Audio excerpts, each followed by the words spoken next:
Good morning to you all. Welcome to our webinar today. And very thank you to the Ambassador Michael Skol, who I will introduce in a minute, and it's also our great journalist from Venezuela, César Miguel Rondón. I want to welcome you all to our fourth round with the former ambassador, U.S. ambassador to Venezuela. We start about 3 months ago with Otto Juan Reich. We then go with Charles Shapiro, then we do William Brownfield, and now we finish our round today with Ambassador Michael Skol. My name is Jesus Aveledo. I'm the Vice President of Venezuelan American Chamber of Commerce and also now the Director of the Venezuelan American Chamber of Commerce. I'm here in Miami and I want to welcome all you today. Also, I would like all of you can do the question and answer today. So any of the questions that you might have for César Miguel or for Ambassador Michael Skol today, you have a button down there that says Q&A. So you can there write your questions. You can write it and say if you want us to say your name, or you can say an anonymous if you don't want that we say your name.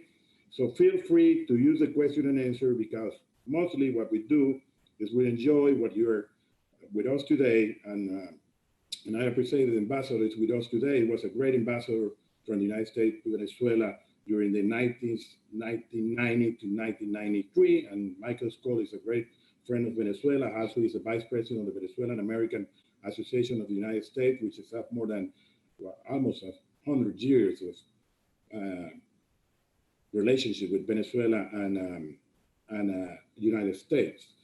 So Ambassador Michael Skol has a company, his own company now, which is working in money laundering and corruption. He's one of the most expert in Latin America corruption and money laundering, so we have a lot to talk with him today. César Miguel Rondón is one of our best journalists in Venezuela. Now he's living outside Venezuela, but he's, I think, the best journalist that we have, and he's a great friend of the United States too. I was born in the United States, but I was from Venezuela. My dad and mom are from Venezuela, and I've been living in Venezuela a long time ago. Now I'm living in Miami, as all you might know. But César Miguel, I don't know if you are here in Miami. I will say that you're in Miami where you are at this moment. But César Miguel, I want you to let us know what we're going to talk today with Ambassador. I know you have talked prior to this, and I will introduce you to Ambassador Michael Skol, and we'll start our round today. Jesus, thank you very much for your very kind and generous words. Today we have a very peculiar task, because we're going to talk about the future. And it's easy when we talk about the past or the present, because we already know if it is a male dog or a female dog. Now we're facing a dog that we don't know how it's going to come out. So as Ambassador Skol just said off the record a minute ago, when you talk about the future, you can make mistakes. Either you are a politician or the weatherman. But we have to face the future and what is going to happen between our two nations. It seems that after the Trump administration is going to be a change in policy towards Venezuela from the Biden administration. And if there's going to be a change, how deep it will be. So Mr. Ambassador Skol, it's my pleasure and my privilege to speak with you in this morning. Thank you very much for allowing us to speak with you. First question, where we start, from where and when we start. When I mean where is, at which point are we right now in the relations between US and Venezuela? Gracias, César. I have to say that I'm especially delighted to have our South Florida participants in this webinar. There's as everyone knows, a large community of Venezuelan exiles, and we are all hoping and working toward the return of democracy to their country. In the meantime, the Venezuelans in South Florida are enriching our country. It is no secret that the future of US relations with certain countries like Cuba, like Venezuela, represent a critical reason for how the state voted in November. And let me emphasize that this entire conversation is very much on the record. So feel free to quote Jesus or César or even me. Where do we start? I would like to start with what I think is the cloud overhanging all of what we're talking about right now, and that is a woeful underestimation by everyone concerned, from Washington, from Caracas, from all over, of the strength, the staying power of the Chavez, the Maduro, Castro regime in Venezuela. Personally, I was not optimistic 2 years ago, and I am unfortunately not optimistic now. There are too many generals, too many Cubans, too many colectivos, all existentially dependent on the current status in Venezuela. It's a kind of new global model for dictatorships. You've got more generals than the United States has. You have who knows how many Cubans are there. Is it 10,000? Is it 20? Is it 50,000? And believe me, they're not all, or even any good part of them, doctors. If you're a sick Venezuelan, don't go to a Cuban. He's more likely to be an intelligence agent than a doctor. It's not like what I have no better word for it, the good old days of the 20th century, when you had a dictator whose time had come. You'd sent the dictator, his family, a few hangers on to some third country. You sent him to Paraguay or wherever. But you can't, how are you going to send 3,000 generals? What do you do with all of those people? There are so many countries, agencies, jurisdictions that have all of them on their black list. Venezuela is a criminal enterprise, not really a country. We are fighting a cartel, and this is widely recognized by the U.S. and other countries.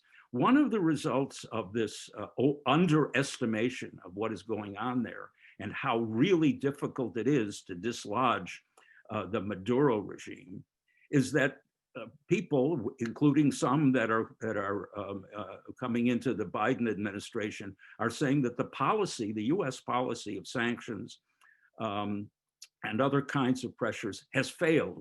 You know, nothing has changed. Where's the new regime? Where's democracy? Well, unfortunately, this kind of thing takes time.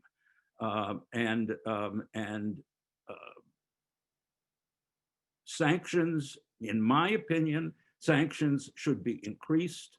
The pressure should be increased. And we don't really know how long it will take. I don't see any other alternative.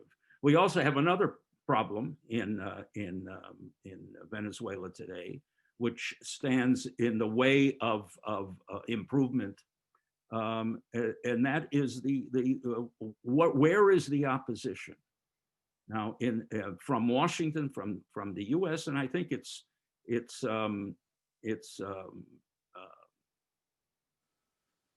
pretty clear that Republicans and Democrats still recognize Guaido as the leader. But what about the current assembly? Will it still exist in January? Yes, I think so.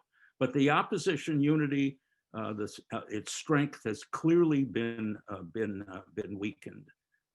This is not uncommon in recent Venezuelan or even U.S. political history, where the opposition, rather than concentrate on the common enemy or the common competitor, fight amongst themselves. You can look back in the Venezuelan history of the last 20, 25 years and find that even Chavez's initial successes were partly the result of disunity among the opposition.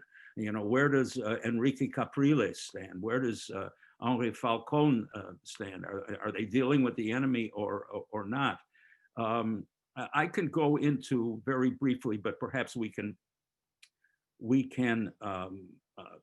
Cesar, we can talk more about this.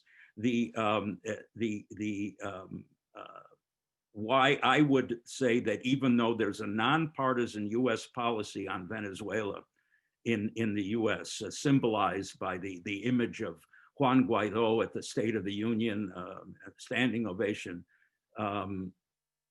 there's something I call catch 21, which is the sad fact, the irony that many of the most important decisions that will come out of a Biden administration that affect Venezuela, yes, decisions which are not considering Venezuela. The Iran agreement, relations with Cuba, China, and Russia, but we can go into that.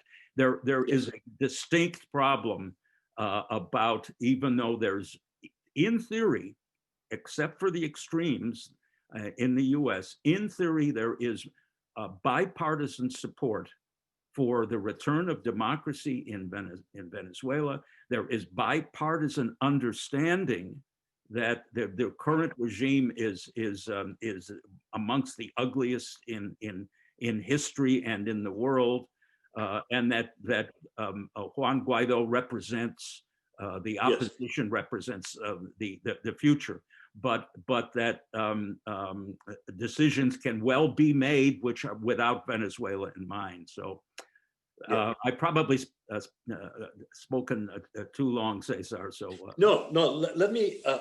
I think, Mr. Ambassador, before we get into the deep of domestic Venezuelan politics, before we get into that, you said a wonderful expression: in the good old days with all dictatorships. You know, you knew the script in those good old days. You know, once a dictator had his time, he had to left. And the major problem was to find that third country where he could hide with his family. Right now, what do we have? When you say the Venezuelan army has more generals than the US, 3,000 or more, let's face that those are not generals commanding troops. Most of them are named generals or admirals because of administration needs, because they want to please them, more salaries or more, but finally they don't get command of troops or real fighting troops. So if you put together the whole book of dictatorships in America Latina with this criminal state you mentioned and you described for Maduro's regime right now, with this bunch of generals, too many generals for too little soldiers, what do we really have, Mr. Ambassador? Is this a problem of a military problem facing some coup d'etat, for instance, against Maduro? Or is this an operation of narcotics, a criminal narcotics operation? Or do we have to deal with a multilateral negotiation, which seems to be the Biden option? I would like to hear your reflections about it, please. Well, we certainly are dealing with narcotics trafficking and corruption I used to say on a global scale, but Venezuela is the corruption on an interplanetary scale. There's been almost nothing like it people watching this know all about what's going on in Venezuela today, but it just bears repeating that there is no example in history of so wealthy a country becoming so poor a country so quickly, and not at time of war. I don't care how far back you want to go. Hammurabi and the 6,000 years ago, nothing like it. And the corruption is so staggering, partly because that is the method of controlling Venezuela. It is a criminal enterprise, and if you take any one of the generals, any group of generals, yes, they don't command troops. If anything, they command penthouse apartments on 57th Street in New York, which they can't visit because they're on the blacklist. But they have all kinds of reasons, wealth reasons. They're living very well in Caracas and other places. They have all kinds of reasons not to negotiate, not to leave, not to overthrow the government, because it's too dangerous to leave. You know, we're talking not just about the Department of Justice or the Treasury Department. We're talking about state attorney generals. We're talking about most of Western Europe. They really can't go anywhere. So if one jurisdiction gives them a free pass, immunity, another one can leap on them. They are right. They are in deep danger. So they have all kinds of existential reasons to protect the regime, to stay in the regime. I believe that a continuation and increase of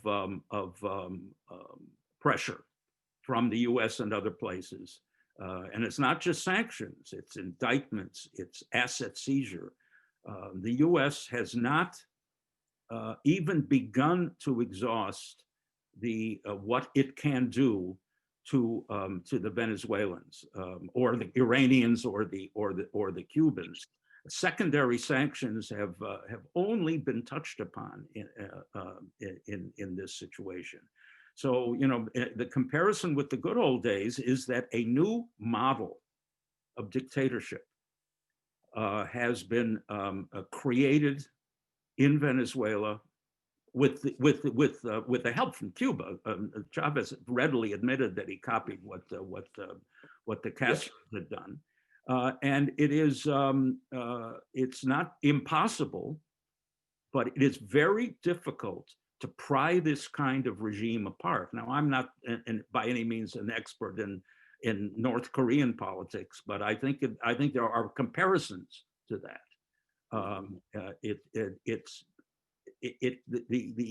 The road to democracy in Venezuela does not run through negotiation. This is the rejection of genuine negotiations is part of the philosophy of this kind of criminal enterprise. What would you have to do with the 3,000 generals? It's certainly not. It won't happen now, but it could. It could happen in the future. Again, my concern is not the possibility that the Biden administration will eliminate sanctions on Venezuela. It's too easy and too popular. Yeah. But my worry is that easing sanctions on Iran and a return to the Iran deal, or going back to rapprochement with Cuba, will directly affect Venezuela. Now, I'm not talking here. We could talk all morning and afternoon about the implications of returning to the Iran deal, and I would love to talk about Cuba and the implications of going back to the rapprochement with Cuba. Yes. But the point is, if you read think tank reports in Washington and elsewhere and policy analysis, I challenge you to find the name Venezuela in anything they're writing about whether or not the United States should go back to the Iran agreement. Again, the sanctions, asset seizures, there's a lot left over. And you know, I'm happen to be in Massachusetts in Cape Cod right now. If we were back in New York, our apartment, we can see certain apartment buildings, towers, 100 stories or more, which are not mostly not lit up because they're owned by certain types of people, Venezuelan generals, and Chinese, and the Iranians, Yes. God knows what. And they've got all this, and they want to keep all that. The U.S. has had the possibility of seizing those assets. They will be doing more of that, I think. I used to suggest that 57th Street, the name be changed to Calle Bolivar because of what's going on there. But, Yes. you know, how long will it take for pressure, sanctions, asset seizure, indictments, the counter money laundering tools, all the things that can be brought to bear? I don't know. Again, I'll quote you or quote Yogi Berra that predictions are very difficult, especially about the future.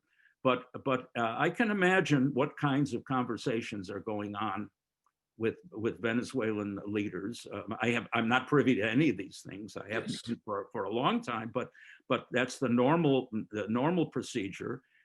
A critical mass will be achieved at one point. There is one danger that I dislike, I'm very afraid of, when so many people say Maduro must go. Well, I agree with that, but don't imply that that's all you want. There are people around Maduro who are much more dangerous than Maduro. You know, El Asami and Diosdado Cabello and you know, the Cubans themselves. So you got to get rid of you got to have a return to democracy. That's the policy of the United States, which will continue. How we get there? Because, for instance, the military option, I think, is rejected by everybody now. When you say there's a military option, I always think in Syria, for instance, which been in a civil war for so long now, with so many casualties, civil casualties, immigrants, and a very, very deep crisis. So nobody seems to go for that military option. The Trump administration suggested once, but never got into the deep for that. So negotiations, with whom are we going to negotiate? You said that maybe when you start checking out hypothetical negotiations with Cuba or Russia or China or Iran, maybe at the Security Council scenario, they will be dealing with the Venezuelan subject without pointing out that it is the main subject. As with your experience, Ambassador, which is the best option to get to the people who really could make a difference in the Venezuelan situation? Well, that's a very good question, and it's a good question because it has no clear answer at all.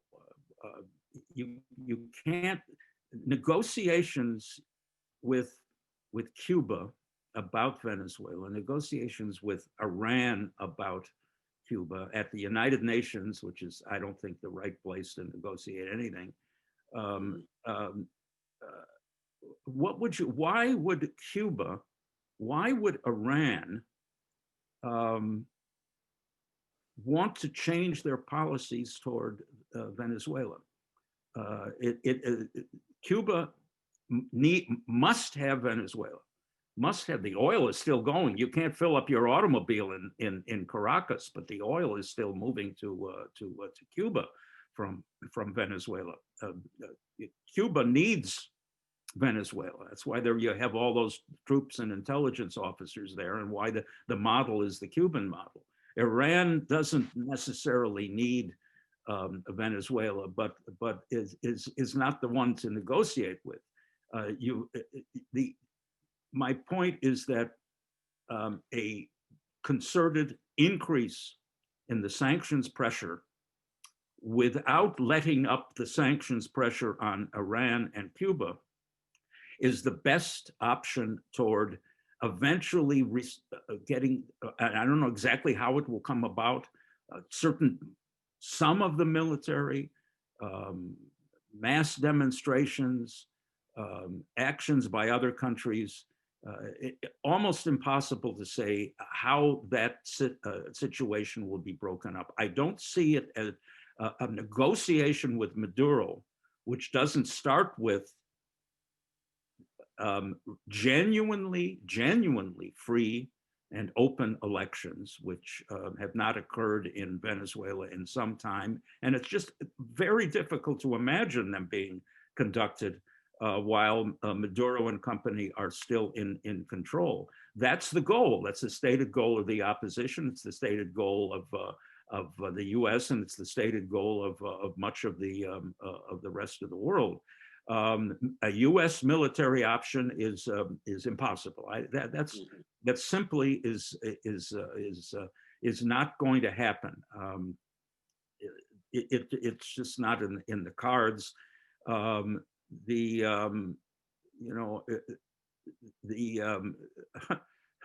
shouldn't say this, but the Colombian military could march all over Venezuela, and it would take them 3 days to get to Caracas, and that's only if they stop for stop signs. The Venezuelan military today is a shadow organization, but that's not the issue. The United States is not going to commit its military and should not commit its military. You have to wait until there is a breakup in the way the system is designed there. If the people who are benefiting from the corruption, the military and other leaders, increasingly find that they're no longer living so well, the money has dried up. They fear for their lives. They want to do individual deals.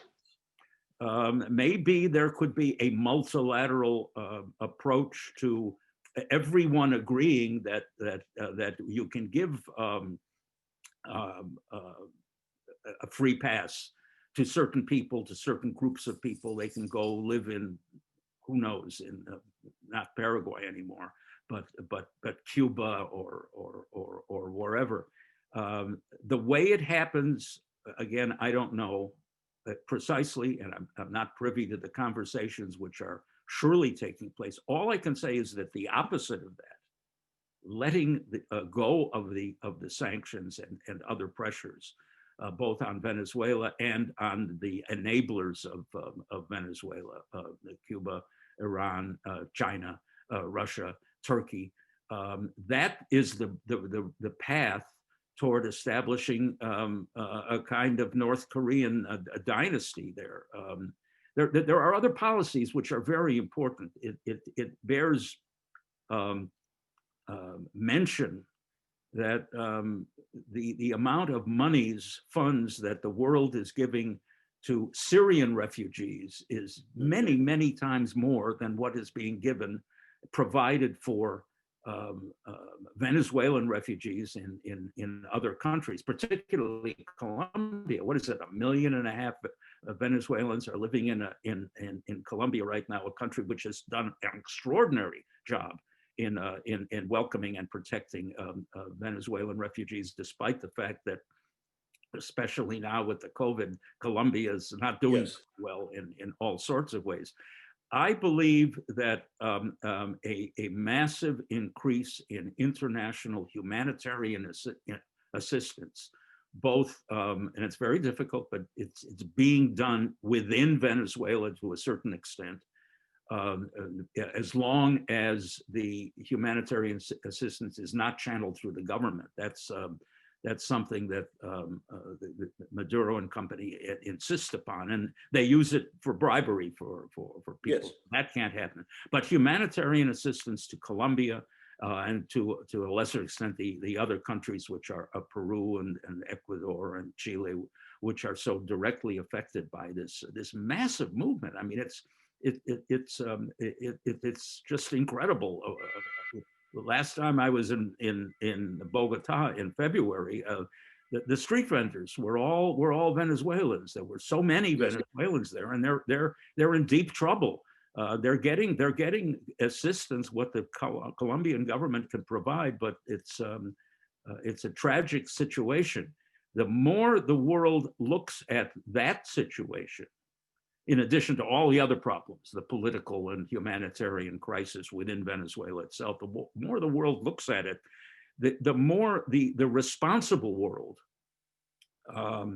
will help with increased pressure to have something done. It's no accident that the special representative of the U.S.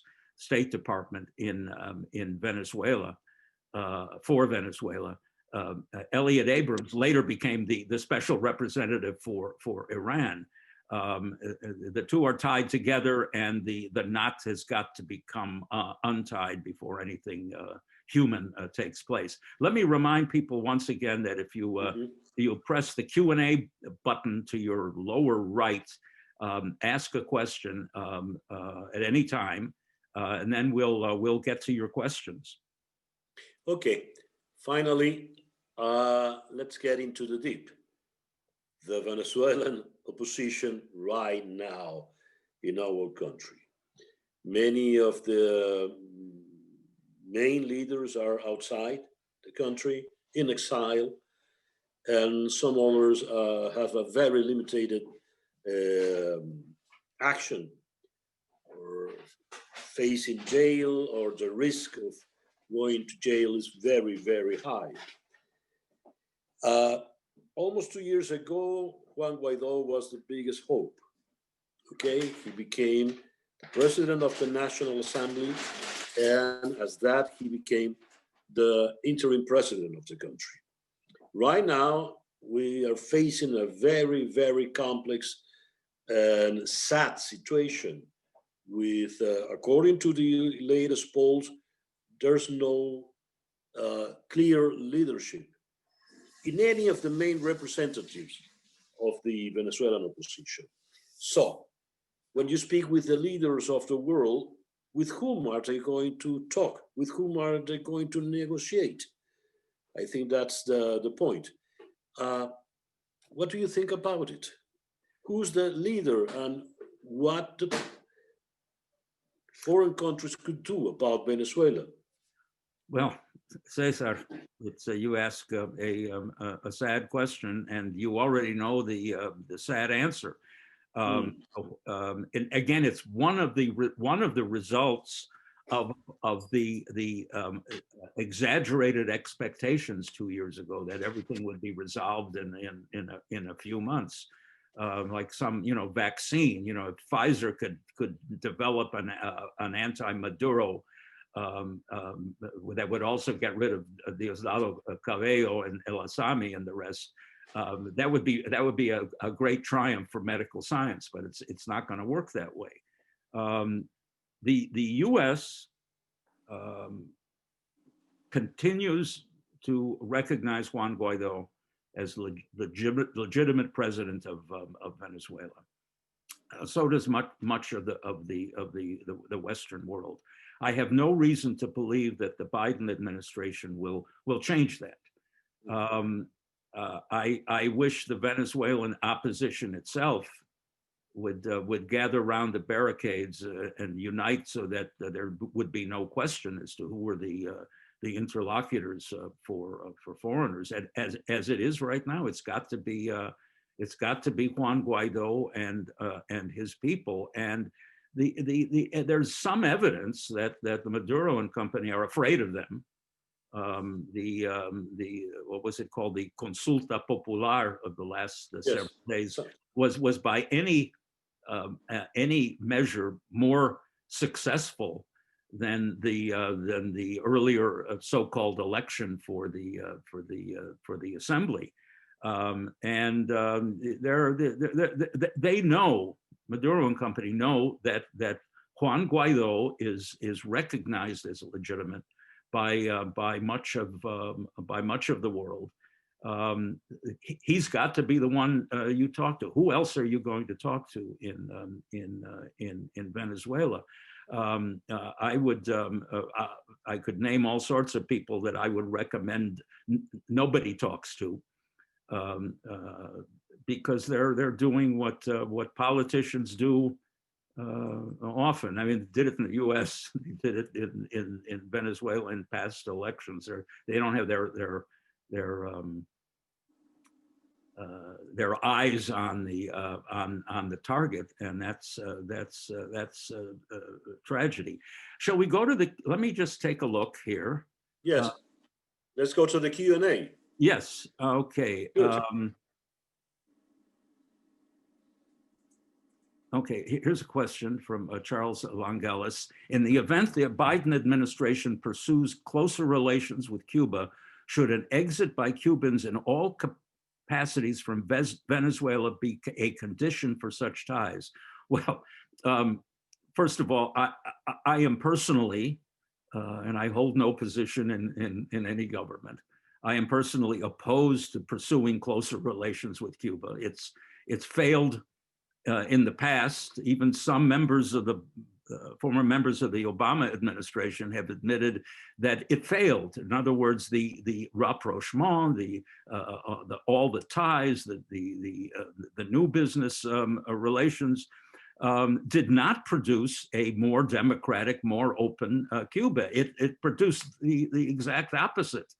And I can't remember who it was who said that the definition of insanity is doing the same thing and expecting a different result. So I don't see the point in pursuing closer relations with Cuba. About Venezuela, sure, I would say if somebody pushed me into a room with Raul Castro, God forbid, and said, go tell him something, sure, I would say, okay, we'll be nice to you if you get out of Venezuela. Well, he wouldn't laugh directly in my face, but he would laugh later, because the Cubans cannot be persuaded to get out of Venezuela. They need the oil, they need all sorts of other things, and it's just like the Russians and the Chinese. It's a great way to annoy the United States. So I don't think so.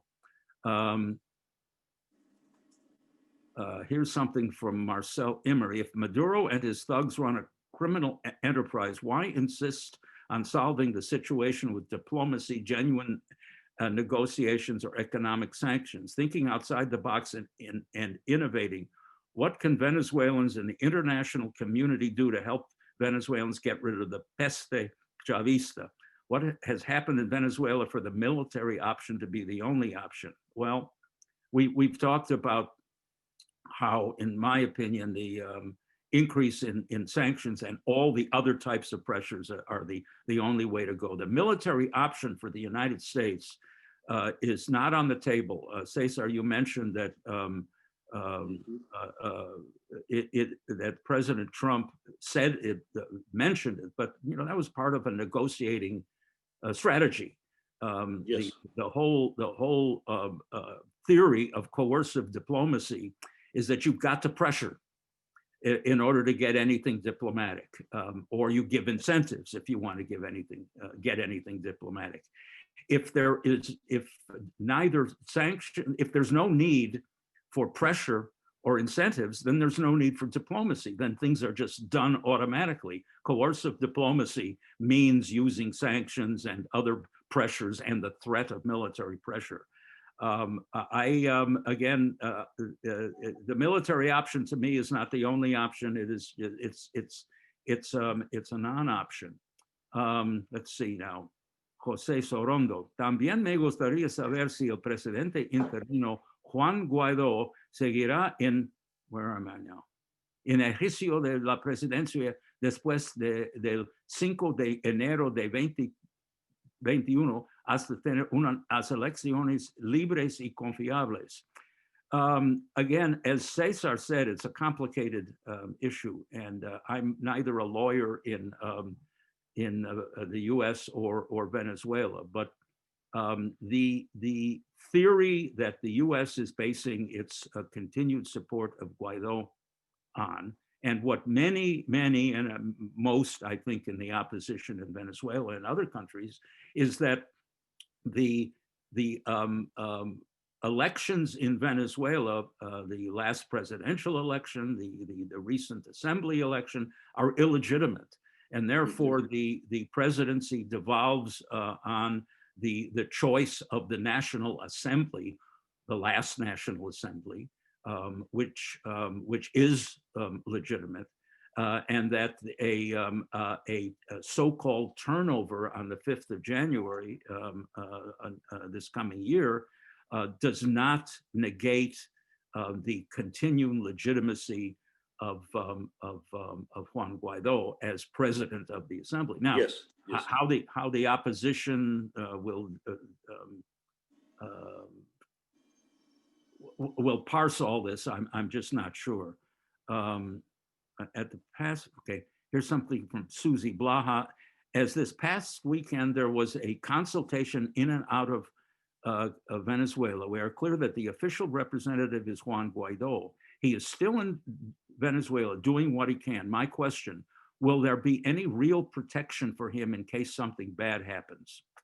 Second question, is there any chance that the Biden government will understand that there is no possibility of free elections while Maduro is in charge? Well, real protection of Guaidó. I think the real protection of Guaidó is not bodyguards or anything like that. The real protection of Juan Guaidó is his well-known status around the world, and what would happen to opinions about Venezuela and the Maduro regime if something were to happen to him.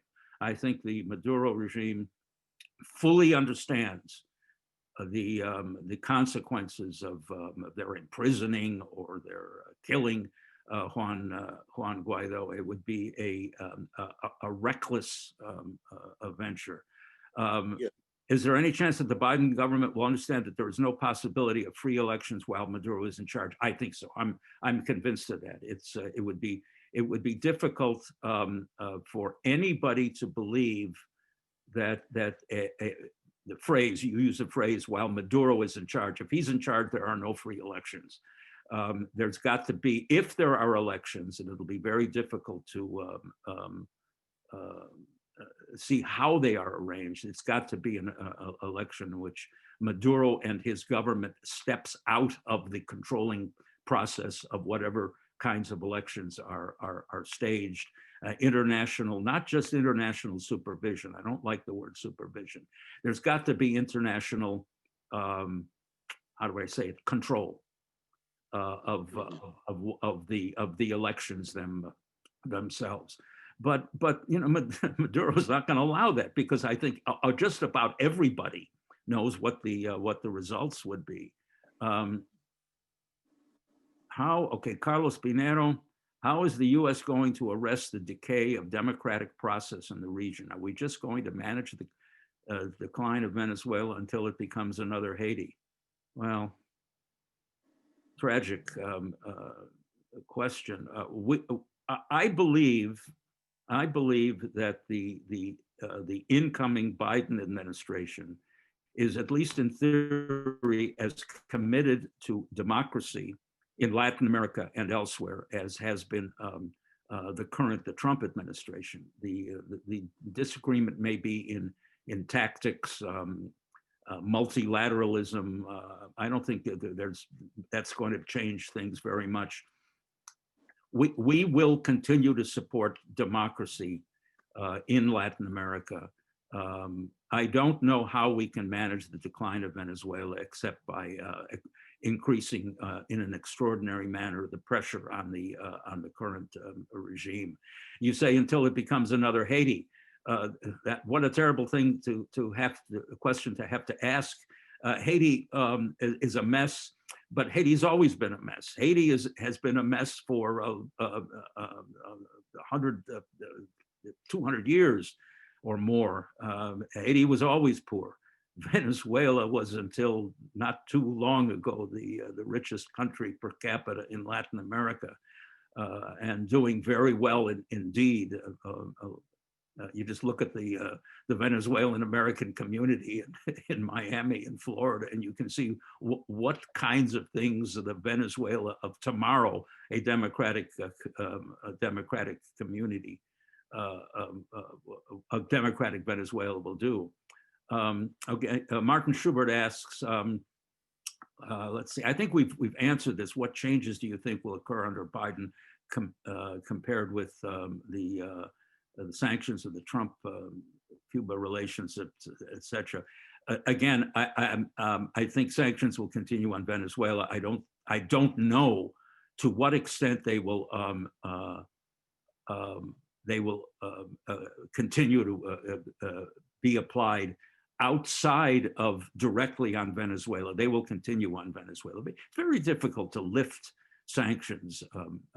Whether secondary sanctions will be applied by the Biden administration, I'm not sure. Secondary sanctions are sanctions on other countries, other institutions, other people that are not directly involved with the Venezuelan government, but who are involved with those who are involved. That's why they're called secondary sanctions.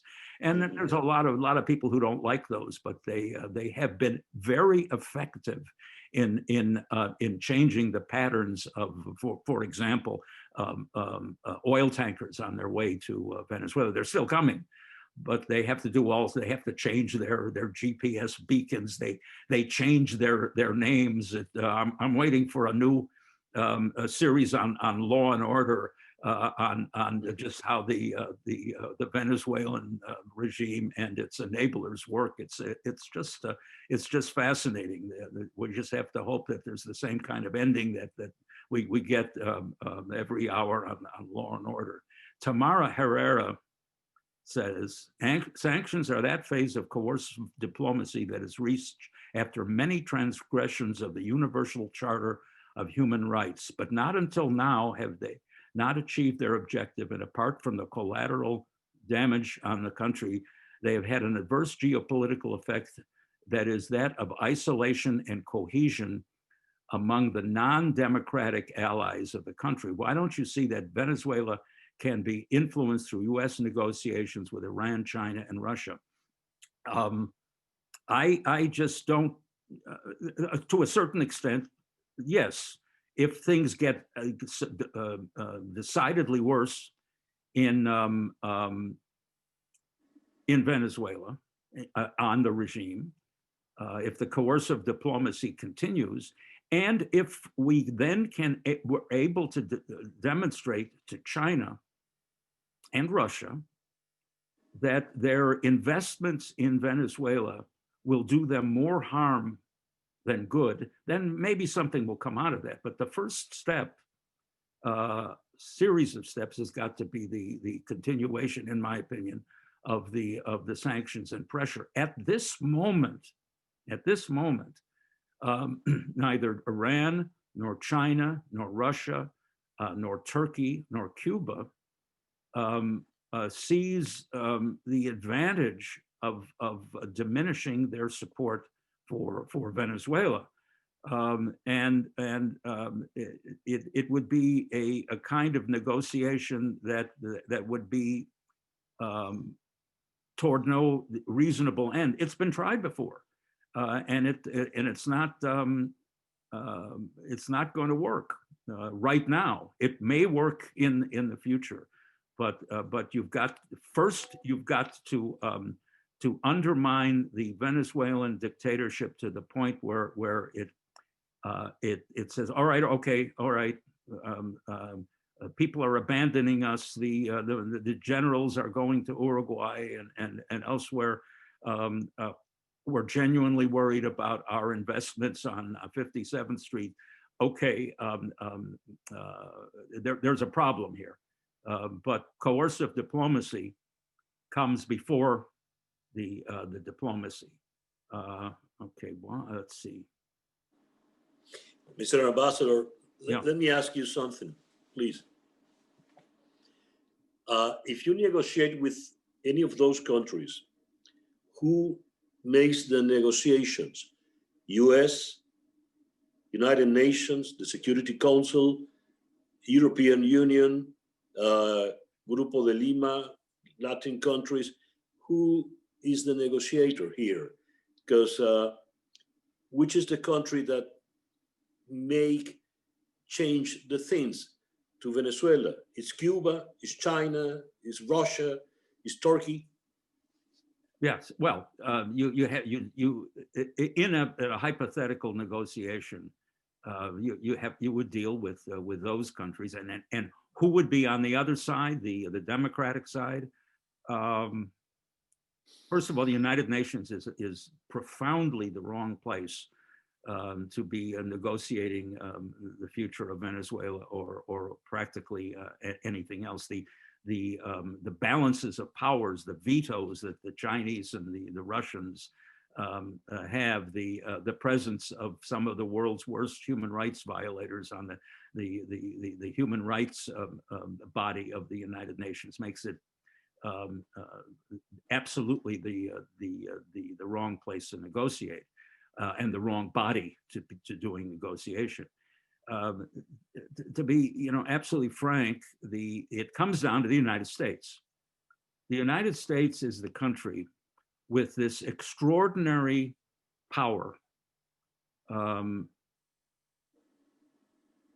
that drives the impact of sanctions and asset seizure. The dollar remains the carrier of the world's economy, and the United States remains the arbiter of the dollar. We've heard a lot about how other currencies and all sorts of other things are going to happen. Well,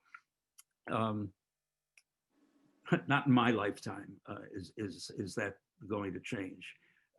Now, it is very important that, let's say, the European Union, the UK, Australia, other countries very much get involved. Their interest in Venezuela is nowhere near our interest in Venezuela.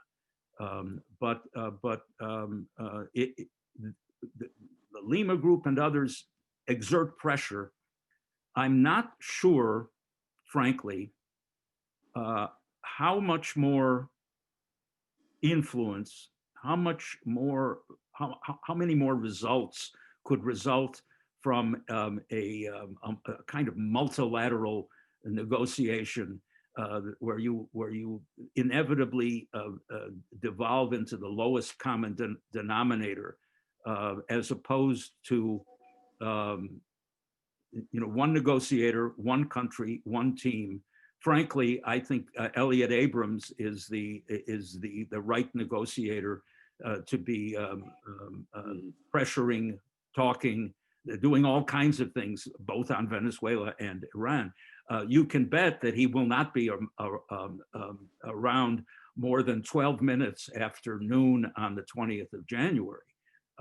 Whether or not we haven't even discussed whether the Biden administration is going to continue the practice of having a special representative on Venezuela. I think it's a good idea up to a point. I've been I was in government too long, 30 years, to have full respect for the appointment of special representatives who then have to collide and collude with other people with real titles in the government. So I'm not sure, but Elliott Abrams is the right type. The U.S. government is the right negotiator. Good. Okay, here's Stephen Bodson. You say that sanctions have been very effective. How do you measure effectiveness? What is your evidence they have destabilized the Maduro regime? They have not destabilized the Maduro regime yet. They have made the Maduro regime less able to do what it does, which includes drug trafficking and criminal activity and terrorist activity in neighboring countries, by the way. The sanctions against Iran have been enormously effective so far. Iran is desperate right now.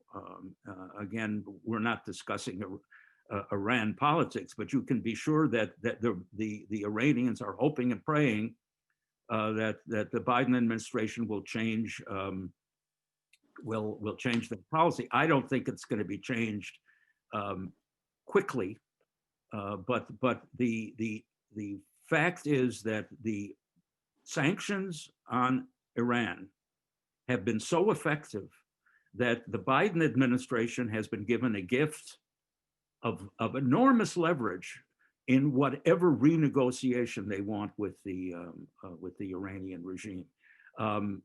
Sanctions weaken your opponent and improve your negotiating position, and that's what's happened. What is your opinion regarding the recent tragical issues with Venezuelan balseros rejected by the Trinidad government? Well, that is a terrible, terrible happening. It is not the fact that so many, the balseros are the people in rafts who have left Venezuela to try to get to the Trinidad and Tobago. Many of them have died now. Trinidad and Tobago government has rejected many of them.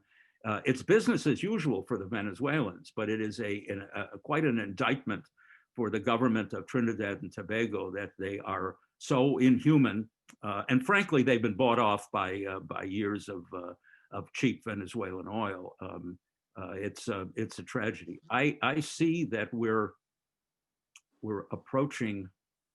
Yes, we are. Noon, and I think I should please most of the people watching this by shutting up for a while. Jesus. Jesus. Yes. I think it's the time for Jesus. Yes. Well, thank you in the name of the Venezuelan American Chamber of Commerce of the United States, and thank you in the vows of the Venezuelan American Association of the United States. Thank you so much for Ambassador Skol for his participation today, and also for being the host of our 3 round before that we do with former ambassador to Venezuela. As I say, I will start for those that are just getting in. We did this round this year with the former ambassador Otto Reich, as we start in September. Then we do the other round with Ambassador Charles Shapiro.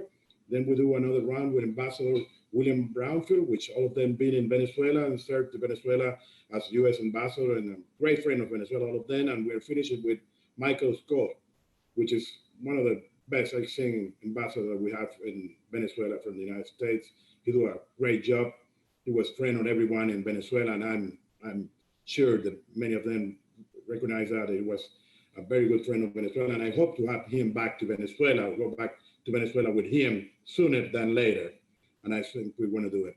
Thank you all for being here today. I'm Jesus Aveledo, Vice President of the Venezuelan American Chamber of Commerce, now the Director of the Venezuelan American Chamber of Commerce of the United States. I also would like to thank to César Miguel Rondón, one of our great journalists in Venezuela. He has such a crowd in a program in Venezuela, and I hope to have him back in Venezuela sooner than later. We all want to be in Venezuela. That's what it is. I was born here in Vegas, Nevada, the United States. All my parents are from Venezuela, but I miss Venezuela a lot. I just want to be back to Venezuela sooner.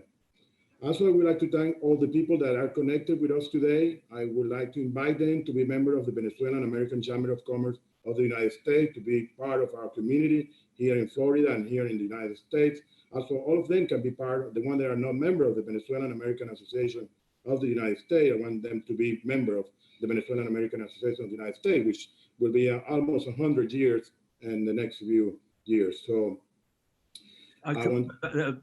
Jesus, I would also invite people to be members of the Venezuelan American Chamber of Commerce of the United States. Back to you. Great, thank you. Thank you. And we're gonna do so many rounds the next year. We're gonna keep cooperating with Ambassador Skol and his association in the United States as the Vice President of the Venezuelan American Association of the United States. And also we hope to do many with the Venezuelan Chamber and the BAUS next year with César Miguel Rondón, which is a great friend. And I wishing all of you to have a wonderful Christmas. And also we hope to have a great new year. I think this was a hard year for all of us, and I think 2021 will be a great year. And I hope just give the best of luck to the Biden administration. And I think we hope Venezuela will be in our scope. Also, the economic relation between Venezuela and the United States will hope to sooner be again as we were before. It's a sorrow that what happened with our relationship in economic terms in the last 20 years, as you all know. So in the name of the Venezuelan American Chamber of Commerce, and also the president of the Venezuelan American Chamber of Commerce, Leslie Simmons, and in the name of the ambassador, which I'm very thankful to him because he does a reality round of the former ambassador rounds that we do before this year. So to you all, thank you for being here. I wish you a very good afternoon, and thank you, César Miguel. Thank you, Ambassador. Hope to see you soon in the next plane to Venezuela.